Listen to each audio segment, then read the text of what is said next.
Ladies and gentlemen, it is terminal for the Prime Minister. He is a catastrophic loss of so many council seats. From the 7th of May, we are now on the Sunday the 10th of May. I suspect by Friday, if he hasn't gone, it's the next crisis that will take him. He is a dead Prime Minister. It doesn't matter that he puts a date on his stamp. He's finished. He's a tumour waiting to be removed. Yes, he is. His career is finished. This is not something you recover from. This is beyond a car crash. I am, as always, Shean and I'm Chris. And this is the Blue Collar Workers, where politics matters to you. And it's been unbelievably eye-opening. I'm horrified to see that Reform has done this well, but it's not as catastrophic as people think it is. And I want to pause there. I want you to realise and soak that in. Reform hasn't got this like all-ending break. Only a third of the councils were up for grabs. This is an example of some very, very frustrated British people who are very pissed off with the Labour and the constant penny pinching. But Reform is not the way forward. These are the people that want to take away your working rights. These are the people who want to strip away human rights. These are the people who will hand power to companies to fire you and then rehire you the next day on cheaper wages. And those are the policies that are being discussed by some of the most corrupt businesses in the UK that want to be Prime Minister Nigel Farage is encouraging. Not to mention that they want to sell off the NHS. I mean, it will turn us into a mini America. Yeah, no, it's a horror show. We are watching a horror show. Just look at America and just see where he wants to take us. Absolutely. I know some of you are going, oh, but that's a good thing. No, it's not. No, it's look at what's happening to America right now.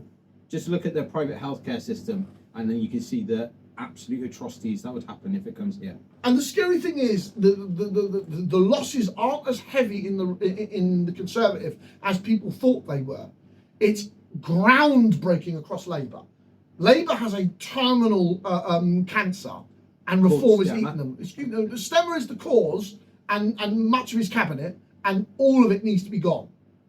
And there is currently MPs talking about revolting right now, and they need to get rid of him. To rebuild trust with the general public, us, yeah, me, Chris, the general populace around, you need to be willing to just savage the political leaders, because they were in charge. This council election isn't bad, it's catastrophic for Labour. It's bad for the Conservatives. It was a good night for Liberal Democrats, a brilliant night for the Greens. It was catastrophic for Labour. This is how bad it is.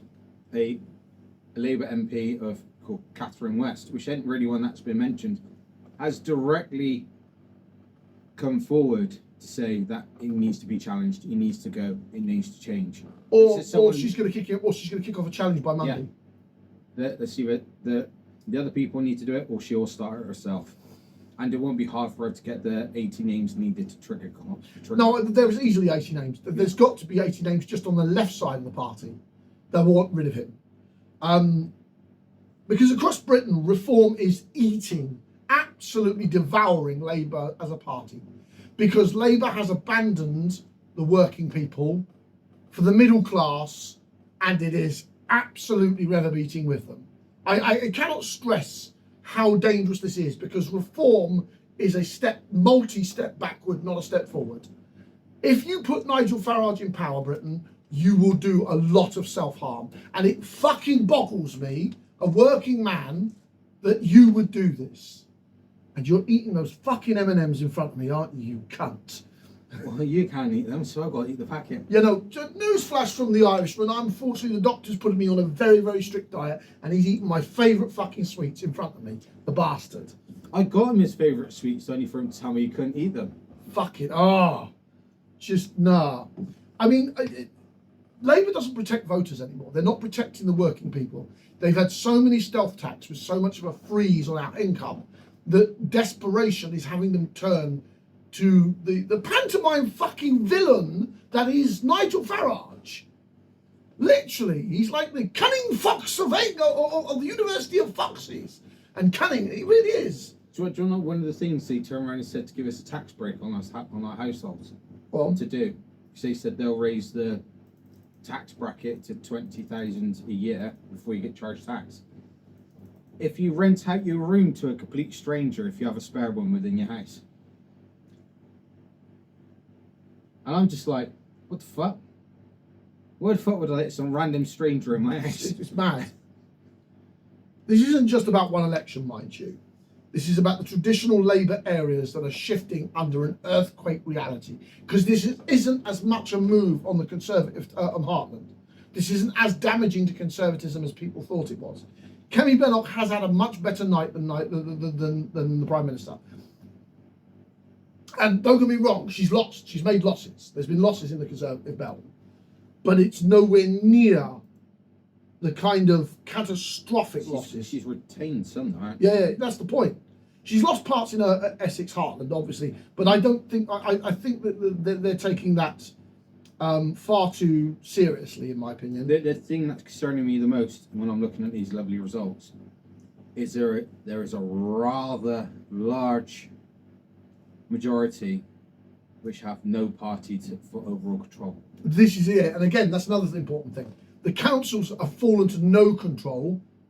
Like Nigel Farage isn't sweeping in, taking over entire councils. He has taken a percentage of each of the actual regions because of the dissatisfaction and desperation, I suspect, of the working class people thinking, well, reform says it's going to help us, but I doubt any reform voter could give a decent policy or any policy that they personally stand by.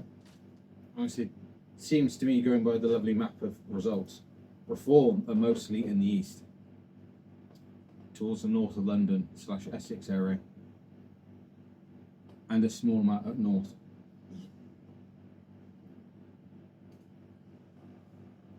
I mean, it's quite scary, really. Where they've the biggest thing that Reform mentioned is their pledge to stop illegal immigration immediately by leaving the European Community Convention on Human Rights. Propose a 5-year renewable visa with stricter salaries and language requirements. The problem I have with you there is the European Convention of Human Rights affects me and you. It affects all of us. And do you genuinely trust any party in Parliament to look after your personal rights? I mean, seriously, are you discombobulated, Britain? Those you who want to vote for, and I get it, you want to kick the Labour in the bollocks. I absolutely get that. Because of the stealth taxes, because of Angela fucking Rayner's raid on our pockets day after fucking day. I mean, the Chancellor can do one, in my honest opinion. But the key manifesto positions of reform are quite scary. They only intend to propose a cut tax by 1p on all bands by the end of the term, funding by reducing public spending, aim to scrap business rates for small and medium-sized enterprises, and introduce a 4% online delivery tax for large firms. Their net zero commitments are bollocks. We go back into the oil industry, large scale, it will mostly get eaten up by the rest of the world purchasing power and fill the pockets of oil barons rather than benefit Britain. If you're going to re-drill in the north, which me and Chris have agreed with, you have to stipulate where they can sell that oil. They have to be only able to sell it here in the UK to stabilise the UK's markets because it's UK resources. It cannot be given to the free market at free market value, because that's mad. That's mad in this instance. Whoever decided that is an absolute fucking moron.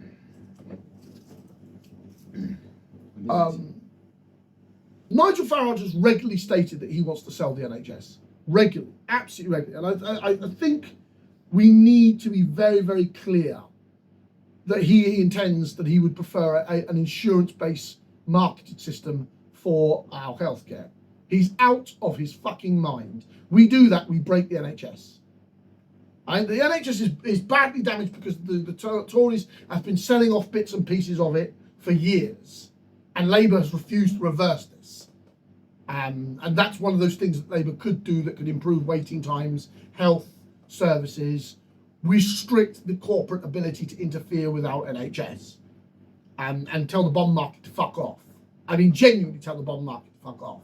Because we cater to it. And I want to get to this point where water companies have been taking us for a cunt. Thames Waters is fucking filthy. I would not trust my family, as I've said in other podcasts, they drink bottled water. They don't drink water from the tap. So funny you say the Thames. I was watching a little clip on Facebook where when the water inlet, when the control water valves for the Thames water, fresh water, it's in a lady's backyard, and for 15 months she's just had a massive hole with the valve exposed, still leaking fresh water, and they haven't even fixed it yet. No, of course not. For 15 months.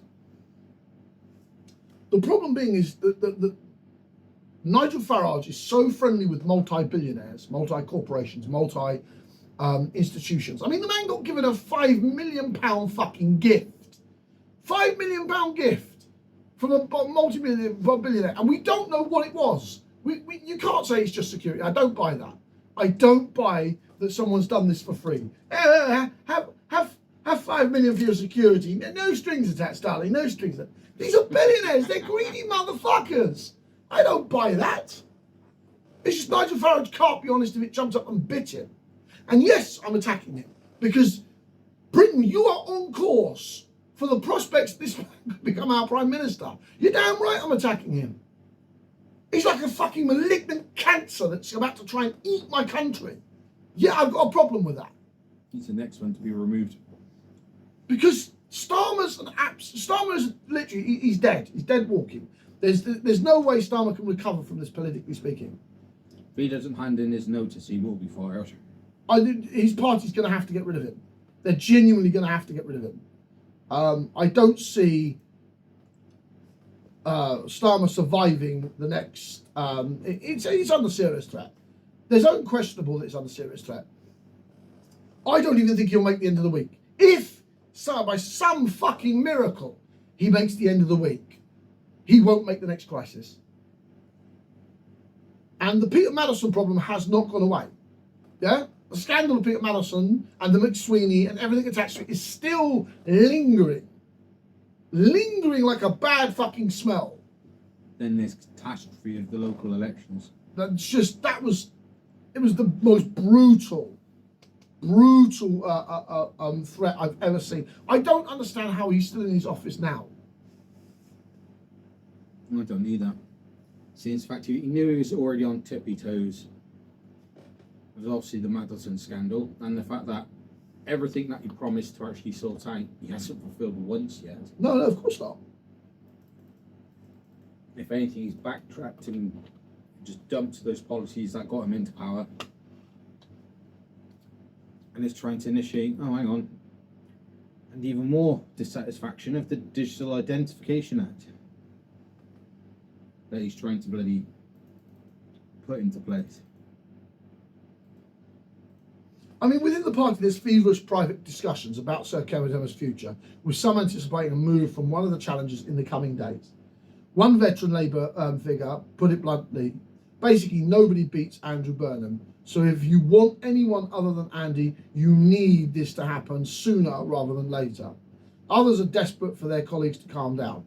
It would be ego over country, said one MP from 2024 intake. It's self-centred. If you want it to be better, then get stuck in we're in government. This isn't a game, they added. No, it isn't. That's why your Prime Minister has to fucking go. Because he is the problem. He appointed Peter fucking Madison, a friend of a child molester. You do not understand, you stupid cunts, in Parliament, how angry we, the British public, are about a kiddie fiddler's best friend being an ambassador to America. I fucking sometimes want to strangle Labour MPs. Westminster's people are like in this bubble. Oh no, we want to do serious government. Are you joking? Serious government? When you've got politicians appointing the best friends to kiddie fiddlers. A'udhu billah minash shaitanir rajim. It makes me fucking angry, Chris. It really does. Because these are supposed to be the sensible people leading our fucking country. Please, at this rate, I could give the freaking government to school secondary. Secondary fucking school kids could do better than this. Genuinely. The main question is, how do we make it better? Oh, lower taxes and lower taxes. Make a deal with the EU market. Let's make a deal with the EU market. pull out of every single war that's not involved in us. Yes, fine. It saves spending money on there, spending money on defence instead. Fucking madness. And actually apply and reduce the simplest way you solve Britain's problems. Close loopholes in the tax, the legal loopholes in the tax system. Lower the tax brackets for corporations. In this failed system, this is how you do it. So change the percentage for Yeah. the tax bracket. Yeah. Not lower the bracket, change the percentage you pay.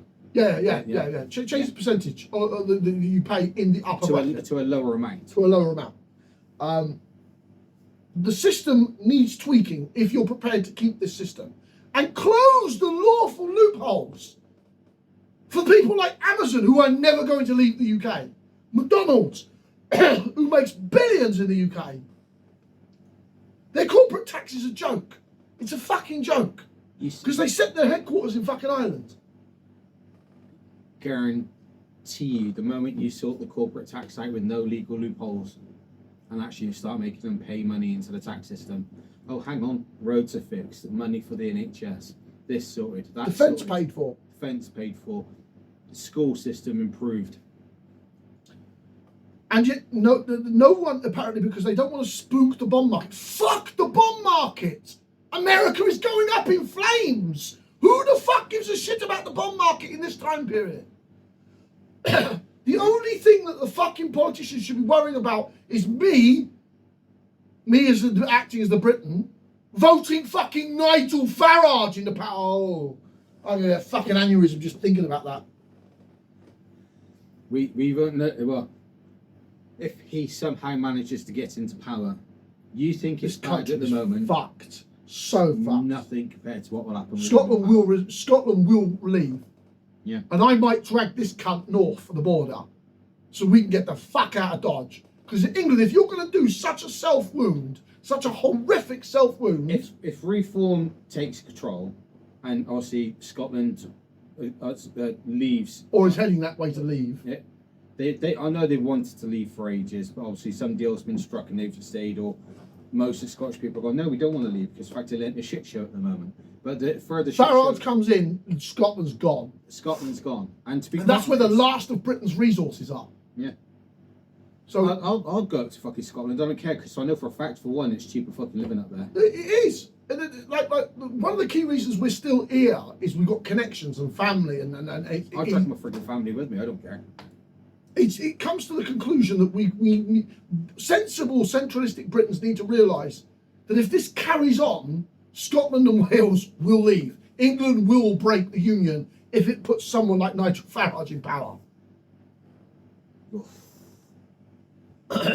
It'll fucking shatter the union, mate. That's the most right-wing...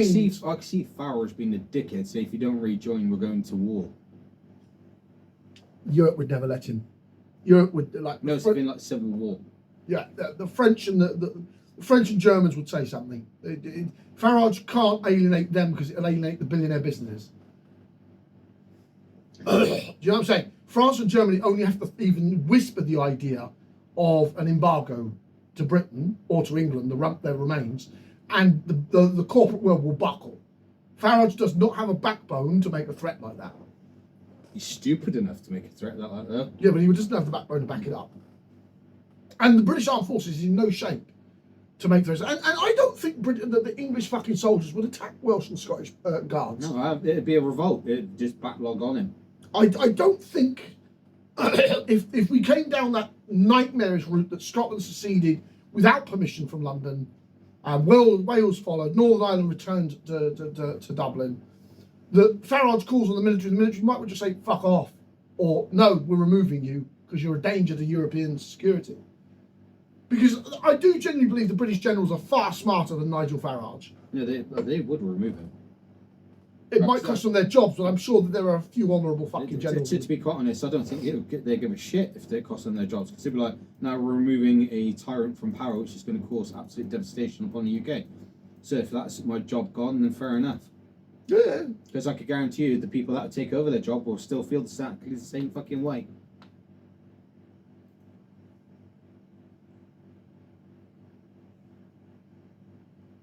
I mean, I can understand why Labour it needs to terminally get a handle of their party leaders. I mean, Keir Starmer is the most authoritarian Prime Minister they've ever had. Absolutely authoritarian. I mean, you only have to look at the bills, the laws that he's passed, the damage that has been done over the last, what is it, 18 months that Labour's been in party? About 18 months. Nearly 2 years that Labour's been in power. You've got to take it very clearly that this man is one of the most authoritarian so-called leftists I have ever seen in politics. I mean, as a centralist, I'm like, are you sure he's on your side of the fence? Because I have to ask. I don't think he's on it. I think the only fence he's on is his own. I think he's done. I genuinely think this is game over for him. I really, and when I'm asked my opinion, I think Andy Burnham, brilliant on taxes. That's the one that got. That's the mayor of Manchester. The one that got blocked. Yeah. But now the gates have been opened for him to step straight through. Yeah, absolutely. The NRC have said that they wouldn't stop him going into a by-election. Which he would win, thumbs down by the sounds of it. Hands down. Yeah, he will win. He will win the general election. He will win a party election in ease. And he will be the right man. I think, as a centralist, he's probably the best candidate we've got to fight Farage. The one to keep the playing field level instead tipping it towards one side, which I think he's probably the best. He's the best. I mean, if West provokes a contest now that rules Burman out, so some of his supporters have been trying so far unsuccessfully to persuade her to abandon her plane and adopt theirs instead. But Sir Keir is ruling out both an abrupt and a more orderly departure, telling the Observer he is prepared to lead his party to the next general election. You're not leading the party to the next. You're dead man walking. You are fired. Your P45 is being written by your party. They're just choosing when they want to give it to you. They're lining up the next person to step in. Look, mate, you're not going to lead the party to the fucking next general election. Let you know what frigging cuckoo's drink you're coming out Oh of. my God. With Chris, could you imagine? You stood in party. I've just lost us 1,500 seats. I'd shake your hand and tell you to take over. Because I've got enough fucking integrity to see that. If I'd lost 1,500 seats, I'd pass the fucking baton to my Chancellor, get whatever loyalists I had left behind him so that the country can fucking stand. Are you mad? He wants to keep power. Let's get that right. You can tell he's not interested in serving the British public, and it's serving himself. Because if he truly wanted to serve the British public, he'd have resigned. I swear, yeah, other prime ministers have turned around, had great losses, and go, clearly I ain't doing it.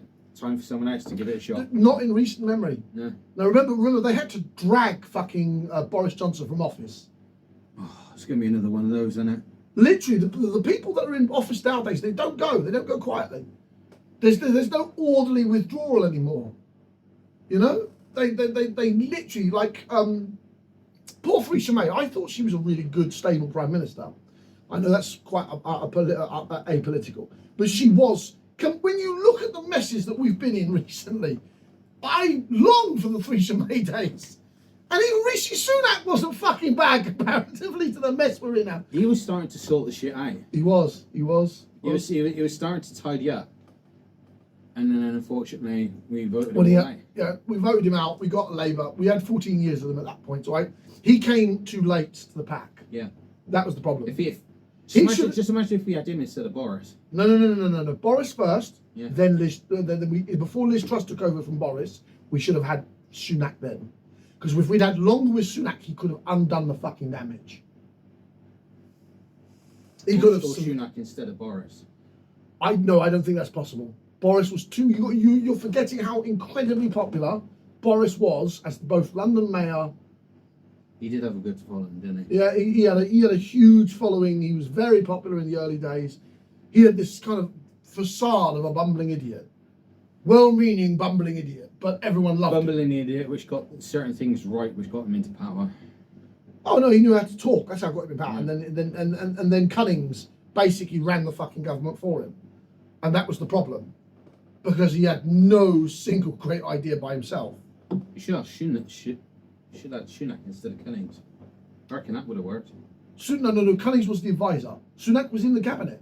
No, it's been Sunak does the advisor instead of 𝐿𝐮𝐬𝐿𝐫𝐿. No, that wouldn't have worked. We needed Sunak in the chancellorship at the time. So, I mean, in essence, Chris, we need to ask ourselves, why are traditional Labour voters drifting towards reform? And I think a lot of people in Westminster still don't understand it. Or they understand it, but they don't want to admit it. You don't lose working class support overnight. You lose it once ignoring problems at a time continually build up. It's because of the fact every time Labour fucked up, it's just continued to build. Reform was there with the solutions that could have No. Promises. Empty fucking promises. I say solutions, but we all know it's empty promises. Yeah. I mean, the first most critical issue we've got to understand when it comes towards Labour is the cost of living has not gone down when we elected them. It has not gone down now, and our pockets feel hurt every fucking day. Stealth tax after stealth tax after fucking stealth tax. The Chancellor needs to be fired. Let's be quite frank about that. And when life gets harder, voters stop listening to slogans. They really do. They start paying attention to what lightens the wallet. Bills are up, rent is up, food is up. And wages are stagnant, are still fucking stagnant. Literally have hardly moved at all. And when they have moved, they haven't covered the inflation we've suffered. Yeah.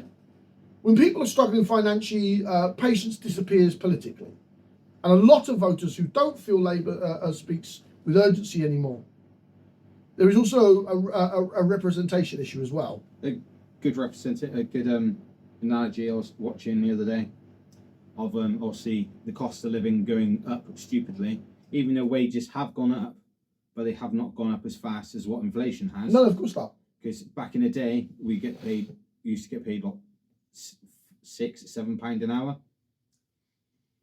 and this is just going by as using a pint as a reference. At the pub, pint of beer, you used to be able to buy yourself a pint and your mate a pint. Even though our wages have gone up, inflation's gone up faster, which means now that 1 pint, that there's 2 points, which was one for you, one for your mate, is turned into just a pint for yourself. Yeah, fucking joke. Many working people feel politics is now dominated by professional class voices, and it is. There is an argument that it is, and only out to benefit themselves and nobody else. Absolutely.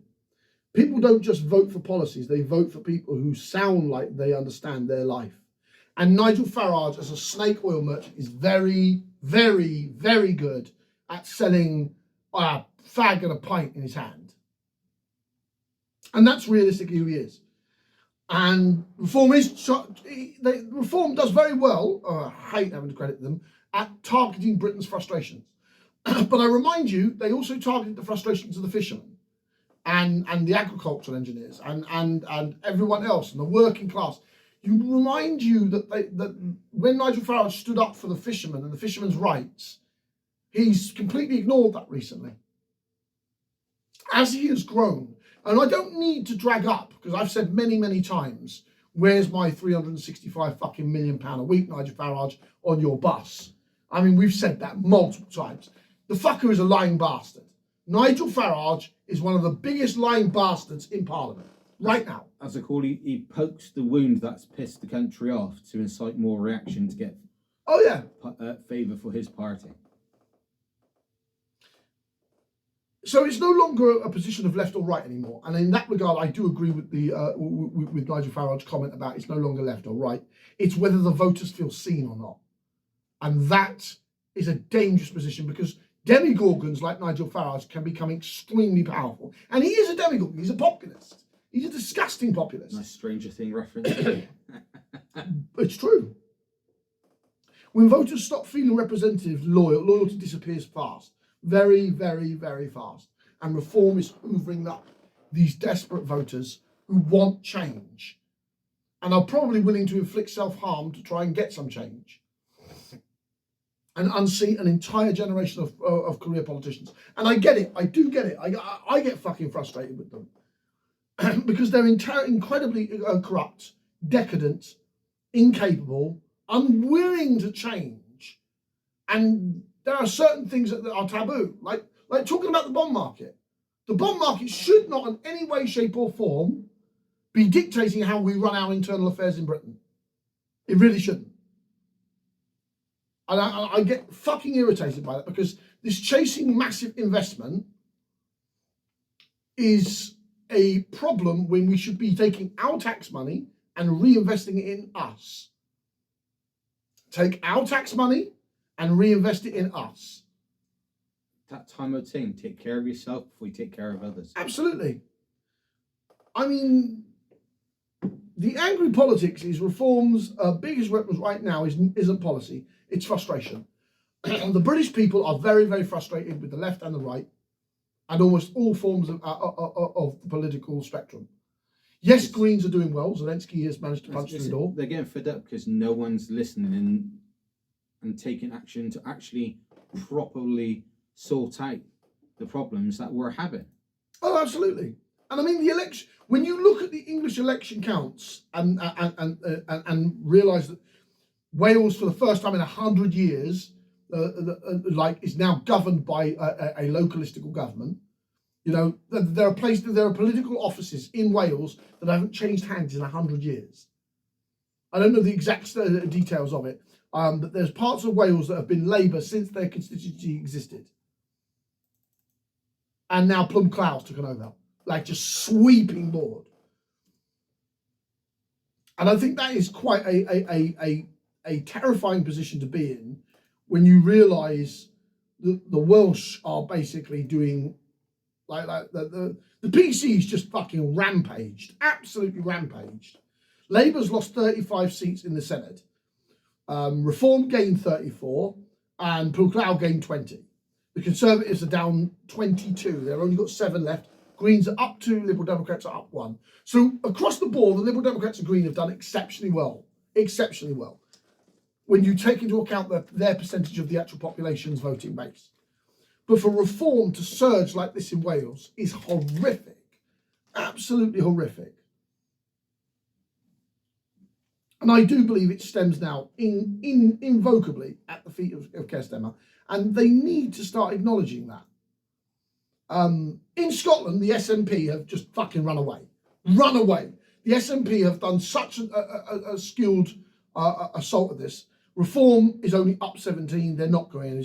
Labour's down to 17. The Greens have the Scottish Greens are up by 6.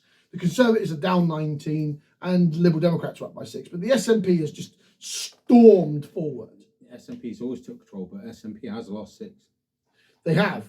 They've lost 6, but they're still controlling the bulk of the country, which tells you a great deal of how much of the 65 seats up in the Scottish parliamentary results that they're doing so fucking well. And I do think that this is going to lead to another call for a referendum. And I do, Chris, I genuinely think me and you should fuck off north. If Farage comes in, sensible people like me and you need to get somewhere safe, because I don't want my rights taken away as a working man. I work fucking hard. And I don't bitch, I don't whine, I don't have problems with it. I have an issue. I can't think I'll live on one of the freaking Scottish islands. Absolutely. Kirkwall, here we come. Fucking mate town, 10,000 people. I've told you this before. Orkney's beautiful. Absolutely one of the most. You think Gloucestershire is beautiful? Nothing compared to Orkney. I'm deadly serious about that. See, smell anywhere you are on the island. Beautiful. Cornwall/Devon. Just make your own stand-in. Become like that, and then I'll go down south. Yeah, I like it down south. Yeah, yeah, that too. That's not bad. I've probably got to take you to Kirkwall for you to understand what that's like. No, from what you've told me, I can understand what it's like. It's just when you eat the fish and chips up there, it's like it's the most British thing I could possibly say. Nothing beats a decent fish and chips. Especially when it's fresh. It's like Orkney fresh. Like fresh fish and chips. Let's just say some of the best fish and chips I've had has been down south. So yeah, again and again, because the Southerners have good fishing. Yeah. They have their own fishing culture. I had one last week, so Yeah, no, absolutely. I completely concur. The food is a whole different kettle of fish. you go to a place where it's mainly port based. Yeah. Fish is on point. Oh, absolutely, it is. And if you go into Cornwall, friggin' the Cornish pasties are on point as well. So I'm not really a big fan of Cornish pasties. Oh, yeah. There's just too much pastry there.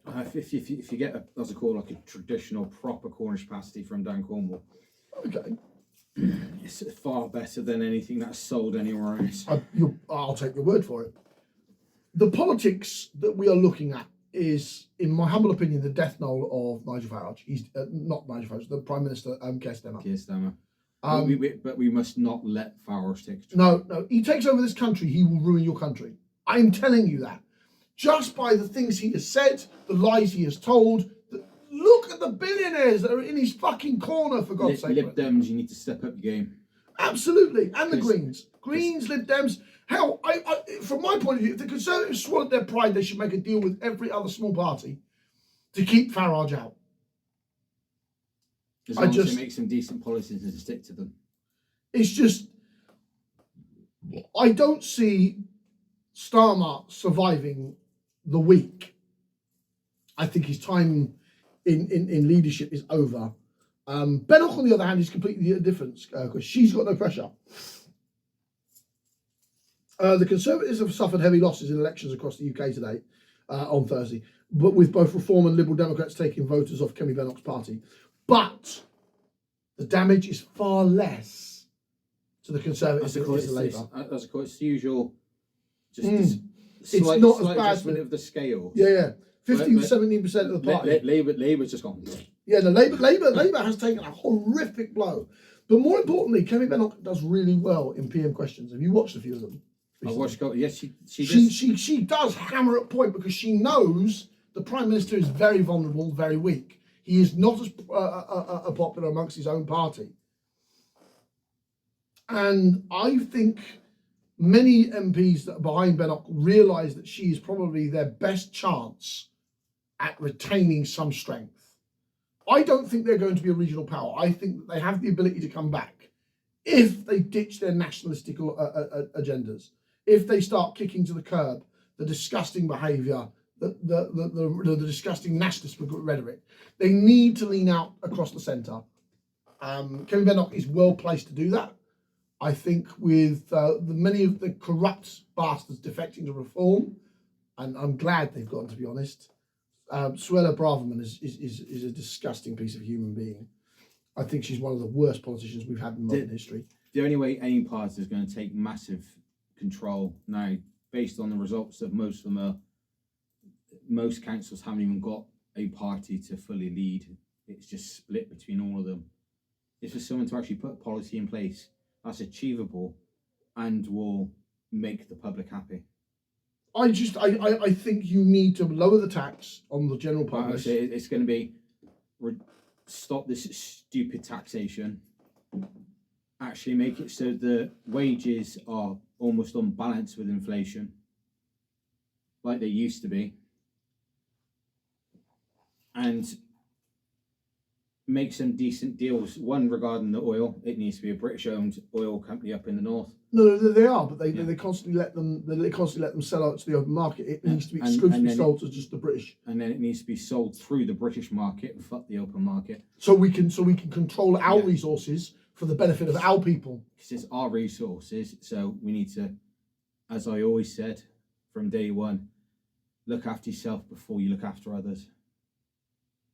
Come from a position of strength when you help others. We need to fix Britain. And we make a fucking deal with the EU market. Well, not the political side. Fuck the political side. It's a billion euros a year for access to the market. It's worth 100, Chris. That's it. That's pocket change. That's a deal anybody would make. I'd make a deal with the fucking oil that we fucking draw from up north. So I mean, the EU says to you pay $1 billion into the market to have access, Chris, and you're looking at basically 100 billion worth of trade. You'd pay that. I would pay that, but I'd also be cheeky and stick another thing on to make that half a billion and I'll give you cheaper rates on the oil I sell through my British market that I've got from up north. You see, I could guarantee you that will go down 10 times better than just me paying a fee. I think that's me then part, paying a fee. part of the fee being paid. Yeah. So you're paying 500 million. It's still paying a membership, but it's not as expensive as what they're suggesting. But I've just made a deal stabilising our English market with our own oil with the EU, plus having access to their EU market as well. That is a win-fucking-win. I mean, Starmer hasn't done anything for our country. Let's be fair about this. All he has done... That would then also turn around and fuck up the Middle East. The Middle East is already fucked. No, I mean, so in the case of all that high-priced oil, it's fucked. we have it's absolutely fucked. It's going to nail it in the coffin. America cannot resolve the problems that are going on in Iran. America will have to abandon it. It will abandon it. It will be the cause of America's instability and what they've done in Iran is not Iraq or Syria. Those are very small populated countries. Iran is a 90 million mountainous country that would eat an American NATO army for breakfast. America couldn't even take Afghanistan, a far less populated area than Persia. Persia will shit out America's military for breakfast, for fucking breakfast. There is nothing in the American armed forces that could take the Persian country. It's not doable. This is why Donald Trump desperately said, "Oh look, we've taken out the whole sections of your government. Rise up, take over your country." The people said, "No, you're bombing us. You can't." I don't matter how much I hate Starmer. If someone fucking attacked our country, I'd rally behind the cunt. Until the fucking foreign bastards who are trying to invade my country have fucked off, and then sack the bastard afterwards. But you don't fucking abandon your Prime Minister when you're being attacked. No matter how much you dislike the bastard. I find it boggling in the minds of Americans to think that you can carpet bomb, wipe out an Air Force military and such like, and then expect people to say, "Yeah, well, that's fine. You bombed hospitals, you can." What the fuck did you expect, you orange twit? Best friend to Nigel Farage. Oh, my skin wants to crawl when it involves those two. I hope he gets impeached this year. I genuinely do. He's on the way out. And I honestly reckon as soon as Trump gets impeached, you think Farage and his group? I reckon reform will collapse. I don't know about collapse. The popularity might. I was going to say the popularity. But hang on, because I guarantee there'll be people like they want to go towards the American system. It's probably the reason why all the big corrupt bastards have gone to reform. But once the population turns or goes, hang on, the American system's collapsed due to that orange budget Dorito. Candelius, we do appreciate that word, the budget Dorito. One of our favourite political words these days. They'll be like, "Oh, hang on. He wants us to go down that road, and that one's just all that shit." I think America is going to disintegrate. We are going to see the collapse of the United States in terms of a political force. I think it is inevitable that. Do you reckon it's going to turn into North and South again? No. I don't think there's enough. From what I've been told by my American friends, or do you reckon it'll come close to that, but still retain? No. If America collapses, it'll be far more. The northern states will align with Canada. Yeah. The Pacific-based states will align with places like Australia, and there'll be an oceanic kind of alliance. Yeah. The centralist states will be fucked. The Midwest will be absolutely fucked. The East Coast, or the ones facing the Atlantic, they will be more European aligned. Like Florida and whatnot. They wait East Coast.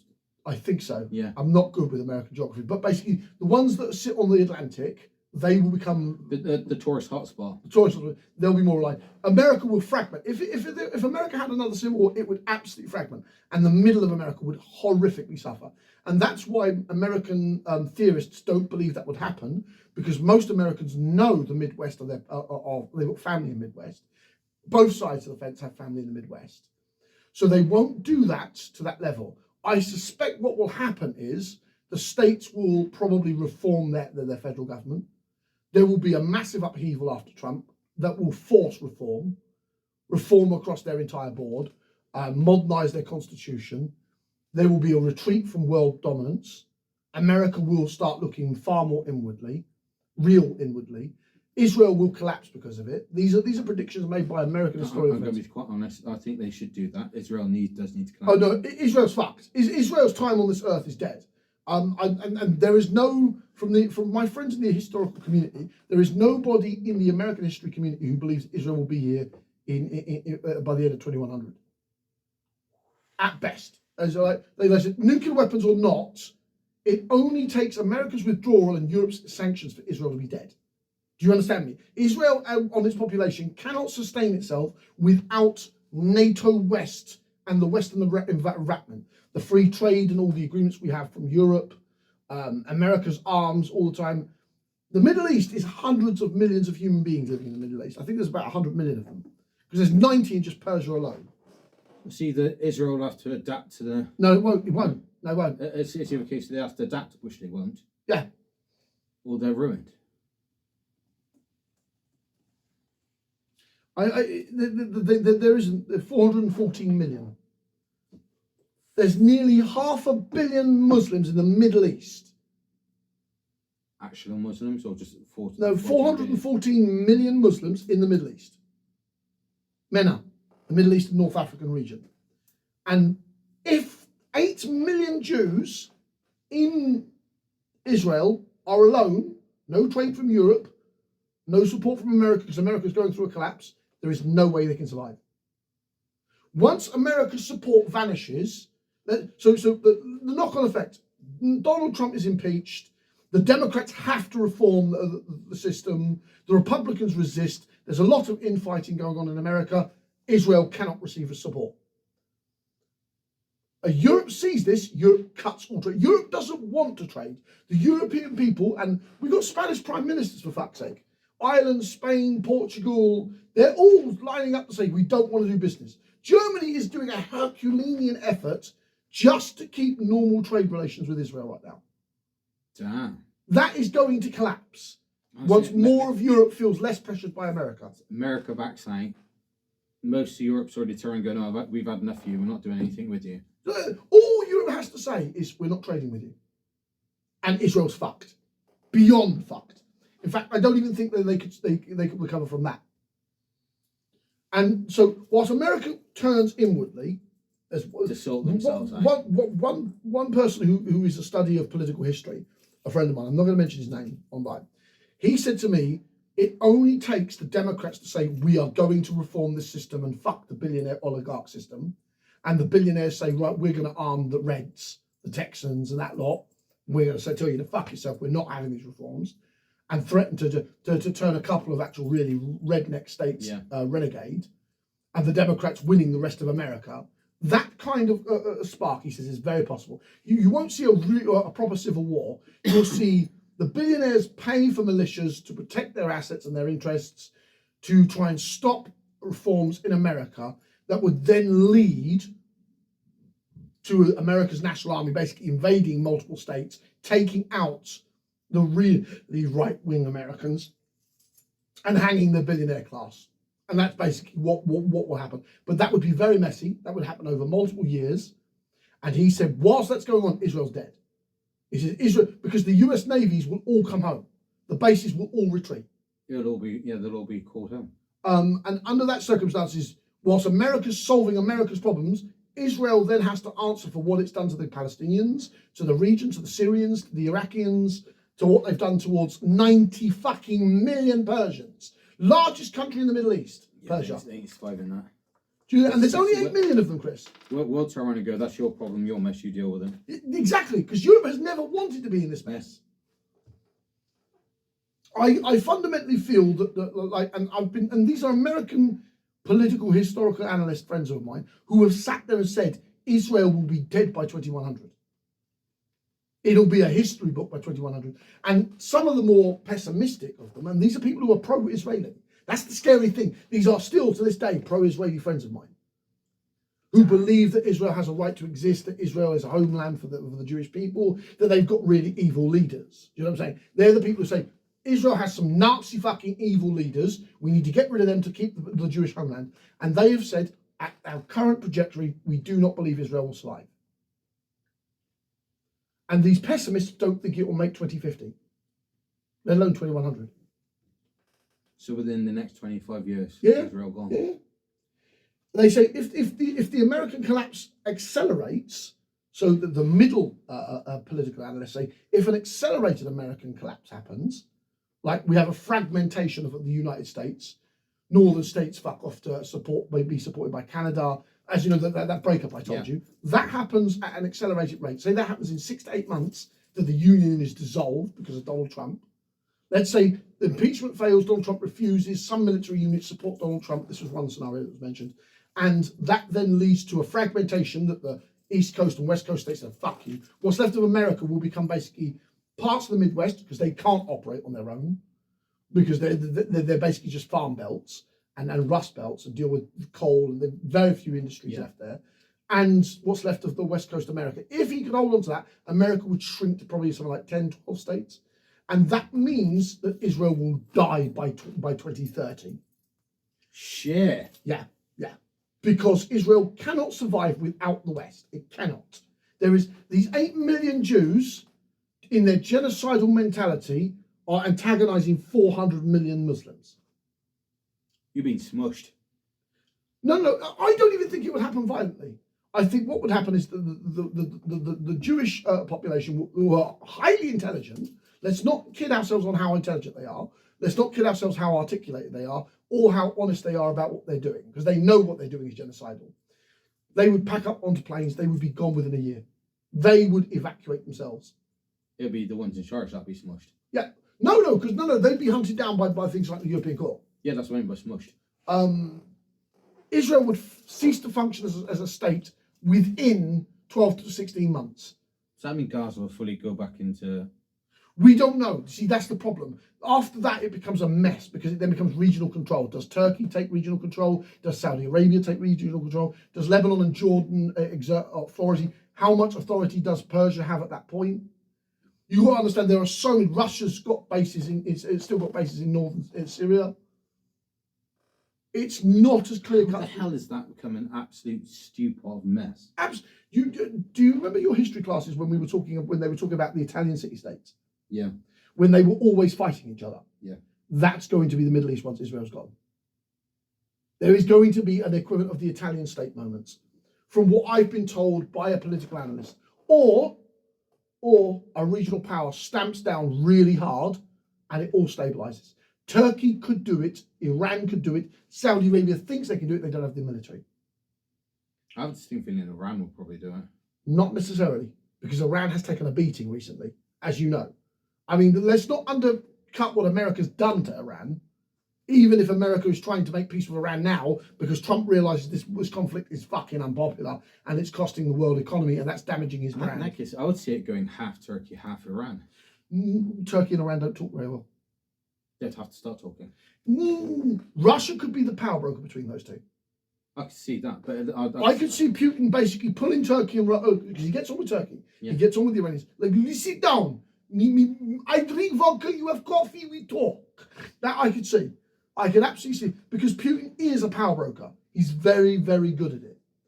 And whilst he's in the Kremlin, Russia is stronger now. You know, last year when we were talking about Russia losing the war, Russia is stronger now than it was a year ago. Comfortably. Vladimir Putin is in a better position with what he is with Ukraine and Europe, solely because he is able to hold the European financial, because the Europeans don't want to send troops. Unless Europe sends troops to Ukraine, Ukraine will never be the same again. I'm going to say that quite honestly.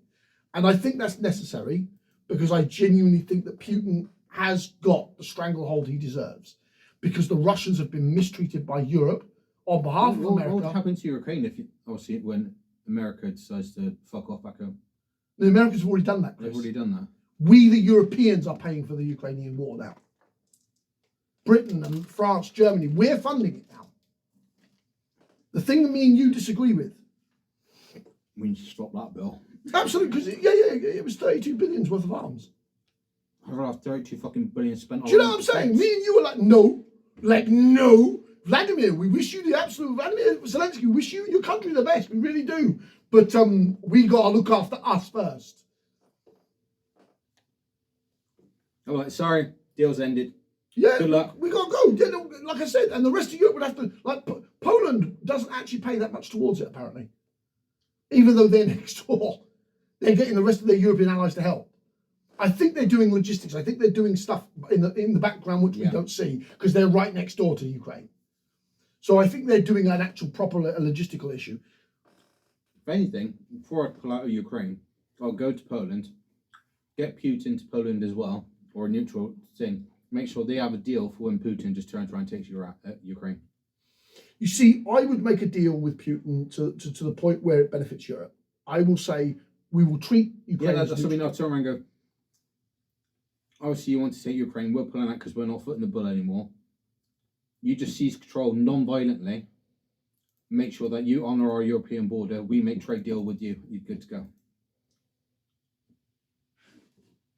I fundamentally think that I have a great deal of admiration for Vladimir Putin. I really do. I think when you look at his cities, when you look at his country, have you seen how clean fucking Moscow is? It makes London look like a shithole. It makes London look like Paraguay. That's how fucking... Yeah, no. If you take... I was watching some videos of bloggers travelling Moscow. Their trams are super clean. Their road sweepers are paid well, Chris. Their cleaning services for their capital are paid very well to keep their capital clean. The roads are clean. The food is excellent. The crime rate is non-existent in Moscow. We're talking civic crime. We know that they have a mafia problem. Everyone knows Russia has a mafia, but that's done outside of public view. Do you know what I'm saying? That's involving stolen cars. That's involving rich men having toys. That shit is above mine and yours. Me and you were to walk into Moscow tomorrow, it would be like a paradise. I'm shitting you not. Because they'd want the tourism, so they keep. Oh, absolutely. No. More than that, they would want me and you to think very highly of the Russian people. So if me and you went and had a visit to Moscow, I promise you'd be blown off your socks. The food is fantastic. The cleanliness, the cost of living over there is unfucking real. Is it another one? Is it a case of where they've actually got the wages, the cost of living about right? No, more than about right. So the cost of living is here and the wages are up here. The cost of living for Moscow is almost non-existent, even under a strain of a war. Damn. Almost non-existent, as in a working man can work well in Moscow's capital. Now, there are other parts of Russia where that isn't the case. They do have really dirt poor parts of Russia. In the middle of Russia, it's quite, you have really poor parts of Russia. But in their big cities, they've got the fucking economics right. But obviously the poor parts, is that due to the environment? There is environment to be played there. Yeah, in the winter, like there's one city that's always like minus 15, 20, minus 20. I swear I've seen videos where they have to keep the cars running. Yeah, that's the city. That's the city where it's like minus 25 at night. They have to keep the cars going, otherwise the moment it stops, the engine's seized. Yeah, absolutely. And you have to, you wear like 3 layers to go out. Damn. And they have buildings that are all interconnected. There are children in that city. One of those things I love about that, they don't leave those building connections. They go from the schools inside, homes inside. It's all fucking interconnected. It's amazing the way they do it, so that they insulate where women and children are safe. So basically, because of the environment, they basically eliminated the need for cars because you can walk. No. You still know. All men need to travel. Yeah. You're like they don't put their fish in water out there. They hang them. Ice falls off them. I shit you not. Their fish markets are amazing. I was looking at one. I was like, let me snap this off, but pass him a fucking ice full.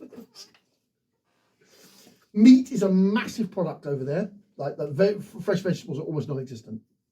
They have indoor chicken farms because the chickens won't survive outside. It's mad. I kid you not. Russia is one of those countries that Vladimir Putin has done really, even though he's a dictator. Let's call it whatever. He's a dictator. I wouldn't give a fuck. I'd live in a dictatorship. He's looked after his people. Yeah, no, he has. That's a dictator that works. And the man deserves praise, and he deserves all the accreditation he gets. By the sounds of it, he's got the balance right. It's proof that the system can work if controlled properly. He's shot billionaires. He's had billionaires shot for arguing. No, you got money? I got guns. Billionaires who've run their mouth off at the president, he's had them shot. Do you remember that guy who owned his own militia? Oh yeah. All that time ago, threatened to come back to Russia because of the fighting going on in Ukraine. Fucking bumped him off to go for his old militia. You're dead. Your militia's no more. And that was one of his close friends. Damn. Because he betrayed him. Betrayal in Russia is one of the things you know. That the way me and you operate, if Russians saw that, they would cherish that. They do a good friendship because they know loyalty is worth more than currency in Russia. Loyalty is worth more in Russia than currency. Damn. Yeah, that's the way they work. That's the way they operate. I mean, I have a great deal to admire of and he is a dictator. Let's be very, very clear. He's not a democratic leader. Russia is run differently. Yeah, it's run very, very differently. And apparently, in recent news, Putin says he thinks the Ukrainian conflict is coming to an end. The Russian Vladimir Putin has said that he thinks Russia's conflict with Ukraine is coming to an end, addressing reporters after a scaled-back military parade in Moscow, marking the Soviet victory in World War II. And I agree with him. I think because he's in a much stronger position to negotiate.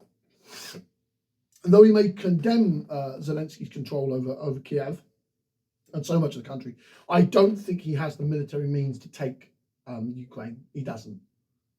And all Europe needs to do is... He just wanted Ukraine not to be a NATO base. And I absolutely agree with that.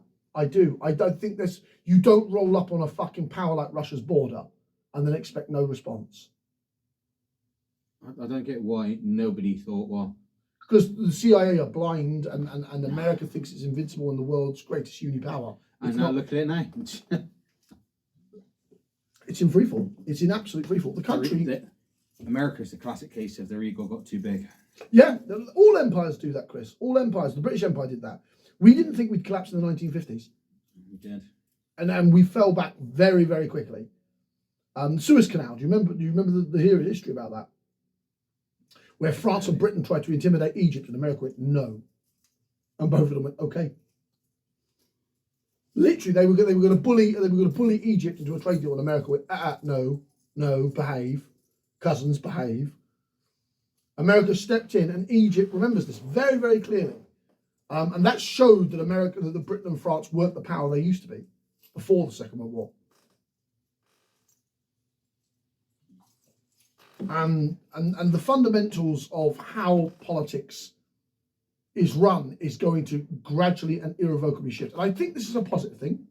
When Donald Trump is impeached, I genuinely believe that Nigel Farage will lose the weight under his legs. If the Democrats do the work necessary to punish the billionaires who backed Donald Trump, that will have a positive knock-on effect to us.